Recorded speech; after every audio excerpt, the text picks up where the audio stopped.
నేను ఫోన్లో రామన్ గురించి అడిగినప్పుడు కేసుని స్ట్రాంగ్ చేయడానికి మేం క్రియేట్ చేసిన క్యారెక్టర్ అని చెప్పావు. వరదరాజు కోసం నేను అది నమ్మాను.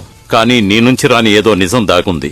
రేపు కోర్టులో వెన్నెల అది బయట పెట్టడానికి ముందే నువ్వు నాతో చెప్పాలి. ఇప్పుడు అది నువ్వు చెప్తావా లేక లోపలికెళ్తావా? సార్, జ్యోతిని నేను అరెస్ట్ చేయలేదు. ఆవిడే సరెండర్ అయింది. ప్రమోషన్ మీదున్న వ్యామోహంతో అలా చేశాను. జ్యోతి సరెండర్ అయింది సురేష్ దగ్గరే. నేను కనిపెట్టి వరదరాజుకి చెప్పాను.